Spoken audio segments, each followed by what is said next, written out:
이 말씀을 하실 때에 무리 중에서 한 여자가 음성을 높여 이르되 당신을 뵌 태와 당신을 먹인 젖이 복이 있나이다 하니 예수께서 이르시되 오히려 하나님의 말씀을 듣고 지키는 자가 복이 있느니라 하시니라. 무리가 모였을 때에 예수께서 말씀하시되 이 세대는 악한 세대라. 표적을 구하되 요나의 표적 밖에는 보일 표적이 없나니 요나가 니느웨 사람들에게 표적이 됨과 같이 인자도 이 세대에 그러하리라.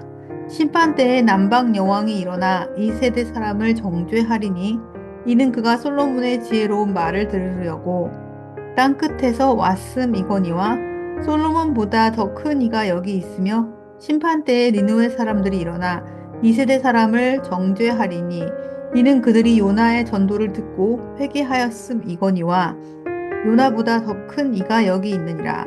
누구든지 등불을 켜서 속에나 말 아래 두지 아니하고 등경 위에 두나니 이는 들어가는 자로 그 빛을 보게 하려 함이라. 내 몸의 등불은 눈이라. 내 눈이 성하면 온몸이 밝을 것이요 만일 나쁘면 내 몸도 어두우리라. 그러므로 내 속에 있는 빛이 어둡지 아니한가 보라. 내 온 몸이 밝아 조금도 어두운 데가 없으면 등불의 빛이 너를 비출 때와 같이 온전히 밝으리라 하시니라. 오늘 본문에서 예수님께서는 어둡고 악한 세대 가운데 우리가 어떻게 빛된 삶, 빛으로 가득한 인생을 살아갈 수 있을지에 대한 비결을 가르쳐 주고 계십니다. 한 여자가 예수님께 찾아와서 이렇게 말씀합니다. 말씀을 전합니다. 당신을 뵌 태와 당신을 먹인 젖이 복이 있습니다. 이렇게 말했습니다. 예수님의 어머니인 마리아를 칭찬하는 매우 기분 좋은 말이었습니다. 하지만 주님께서 뭐라고 말씀하십니까? 하나님의 말씀을 듣고 지키는 자가 복이 있다. 이렇게 말씀하십니다. 복이 무엇인지를 명확히 설명하신 것이죠.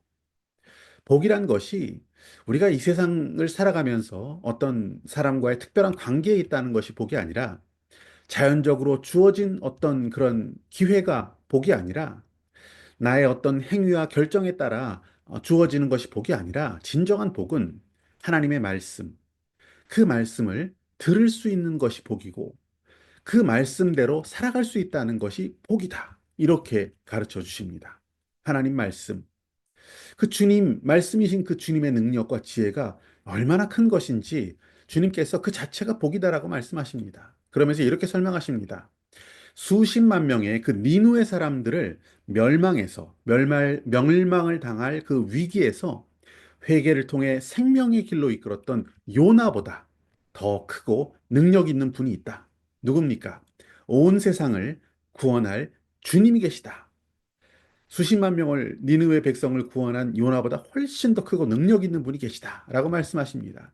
그리고 이어 이렇게 말씀하시죠. 저 남방의 여왕도 지혜를 얻기 위해 찾아갔던 솔로몬보다도 그 솔로몬 왕보다도 더 크고 지혜로운 분이 계시다. 그분이 주님이시다라는 사실을 분명히 가르쳐 주십니다. 그래서 우리는 말씀이신 그분, 주님을 따르는 삶, 그 삶을 살아가는 것이 지혜롭다라는 것을 인정해야 합니다. 주님을 따르는 삶, 진리이시며 빛이신 주님을 따르는 삶, 그것이 얼마나 지혜로운 삶인지를 주님께서 빛을 통해서, 등불을 통해서 설명하십니다. 뭐라고 말씀하십니까? 누구든지 등불을 켜서 등경 위에 두지 않느냐? 이렇게 말씀하십니다. 등불은 빛을 비추기 위해서 높은 곳에 두지 않느냐? 빛은 어두움을 비춥니다. 그리고 그 어두움을 비춘 그 빛의 세계를 볼 수 있는 눈이 있어야 한다. 눈이 성해야 한다. 눈이 성하다면 너의 온 몸이 밝아지고 건강하게 살 수 있을 것이다. 이렇게 말씀하시죠. 34절 말씀 보시면 내 몸의 등불은 눈이라. 내 눈이 성하면 온 몸이 밝을 것이요. 만일 나쁘면 내 몸도 어두우리라. 주님의 빛을 볼 수 있는 눈이 있어야 한다. 네 눈이 그 빛을 볼 수 있다면 내 삶의 어두움이 물러가고 거치고 빛 대신 주님을 따라 주님의 말씀을 따라 하나님 나라를 볼 수 있는 건강한 삶, 풍성한 삶을 살아갈 수 있게 될 것이다. 라고 말씀하신 것이죠. 이어서 주님은 35절에서 그러므로 네 속에 있는 빛이 어둡지 아니한가 보라. 이렇게 말씀하십니다. 우리 삶에, 우리 영혼에 그 빛이 있는지, 밝게 빛나고 있는지, 그 빛으로 어두움을 몰아내는 삶을 네가 살고 있는지 반드시 살펴라. 이렇게 말씀하신 것이죠. 주님의 빛이 내 안에 있다는 것, 이것은 하나님 말씀이 오늘 내 속에, 내 삶에 빛으로 어두움을 몰아내고 있는 상태를 말할 수 있습니다. 그 빛이 나의 온 몸과 영혼을 밝히는 삶, 그 삶이 가장 지혜롭고 복되다는 것이죠. 36절 말씀 보시면 네 온 몸이 밝아 조금도 어두운 데가 없으면 등불의 빛이 너를 비출 때와 같이 온전히 밝으리라 하시니라. 주님은 빛이십니다. 진리와 생명이신 주님은 빛으로 오셨다라고 성경은 설명하지만 사람들은 그 빛을 거부하고 어두움에 거하기를 좋아했습니다. 빛이 자신들의 안에 있는 어두움을 비추고 또 드러내는 것을 그들은 두려워했던 것입니다. 요한복음 말씀 3장 19절부터 보시면 빛이 세상에 왔으되 사람들이 자기 행위가 악함으로 빛보다 어두움을 더 사랑한 것이니 이는 그 행위가 악한 때문이라. 악을 행하는 자마다 빛을 미워하여 빛으로 오지 아니하나니 이는 그 행위가 드러날까 함이요. 어두움, 이것은 성경에서 죄, 무질서, 혼돈 이런 것을 의미합니다. 주님의 빛이 아니면 누구도 인생의 어두움에서 벗어날 길이 없습니다.